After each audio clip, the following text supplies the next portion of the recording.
Сотни принятых законопроектов и десятки проведенных пленарных заседаний. Таковы итоги работы весенней сессии Госдумы. К наиболее значимым законопроектам можно отнести реализацию майских указов президента, повышение минимального размера оплаты труда, увеличение НДС, ну и, конечно, изменения в пенсионном законодательстве.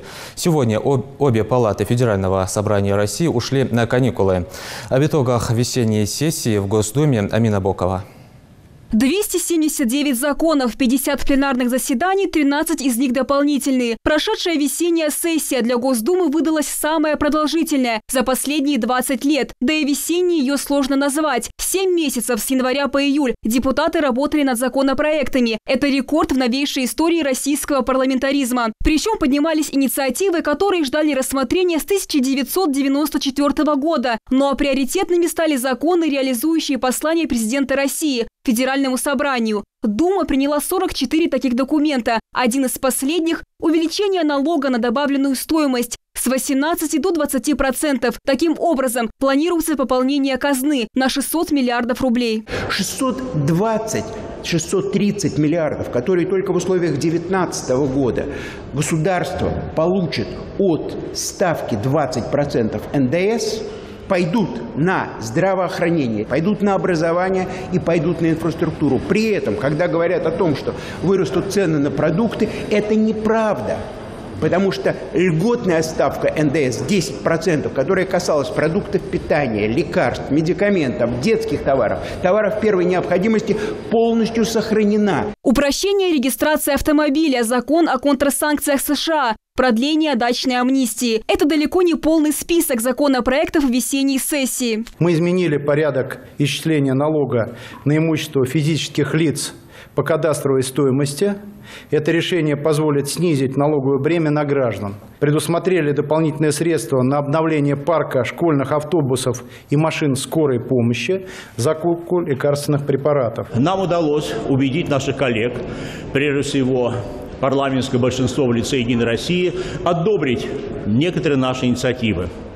Прежде всего, в первом чтении мы приняли закон о запрете внутрироссийского роуминга. Если говорить о кадровых вопросах, палата дала согласие на назначение Дмитрия Медведева председателем правительства, а Алексея Кудрина главой счетной палаты. Главной гордостью весенней сессии, причем для депутатов всех фракций, стало повышение минимального размера оплаты труда с 9489 рублей до 11163 рублей. С 1 мая 2018 года новый закон вступил в силу. За его неисполнение работодателю грозит штраф. Кстати, теперь МРОТ находится на уровне прожиточного минимума. Хотя изначально предполагалось, что сравнять эти показатели удастся только к 2019 году. Впрочем, не все остались до конца довольны. Руководитель фракции «Справедливая Россия» настаивает на почасовой оплате труда. Это и другие дискуссии продолжатся уже в осенней сессии. Все, что требуется в пользу граждан, мы поддержали.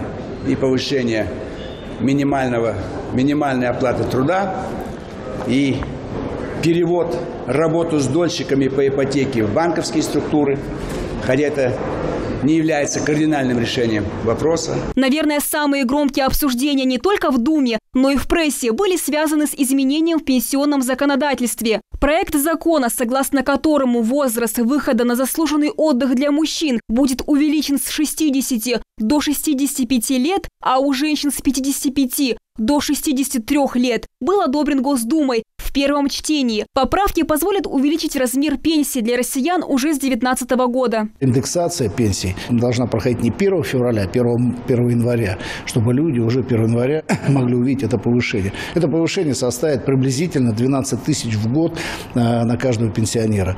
И в рамках обсуждения уже осенью бюджета мы должны увидеть эти цифры. Если сейчас средняя пенсия по стране 14 тысяч, то через 2 года она вырастет до 16, а в 2024 году до 20 тысяч. Правда, не все фракции поддержали инициативу. Против высказалась «Справедливая Россия», а вот КПРФ поддержала проект закона, но с учетом некоторых поправок. Вопросы, не только регулирующие возраст, это вопросы и будущих пенсий, это вопросы и социальной помощи людям, и вопросы трудового законодательства.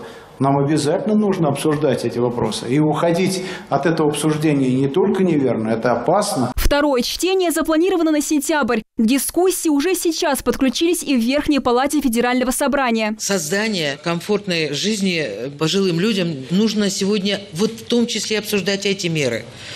И чтобы они были прописаны в законах, нормативных актах, чтобы граждане не беспокоились о том, что в 1934 году или там, в 1930 году они не смогут найти работу или их досрочно могут уволить.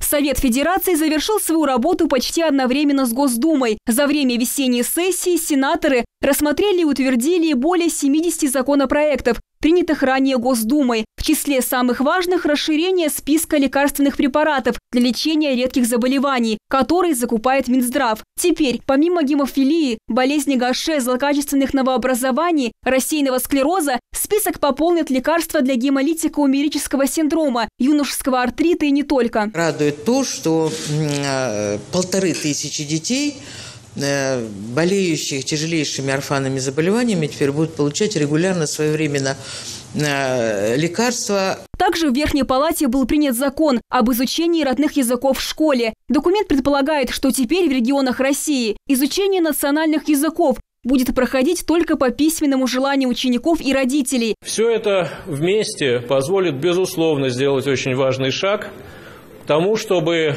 родные языки, которые являются родными, государственными для миллионов граждан нашей страны, получили дальнейшее развитие, и чтобы преподавание родных языков было действительно поставлено на серьезную основу, и мы могли бы укрепить многонациональное единство нашего народа. Эта сессия запомнилась законами, способствующих развитию экономики и решению социальных проблем, а также защиты интересов России на мировой арене. Осенняя сессия обещает быть не менее плодотворной. Правда, для многих депутатов и сенаторов каникулы закончатся раньше осени. Предварительное обсуждение бюджета на будущий год, так называемое нулевое чтение, может начаться уже летом.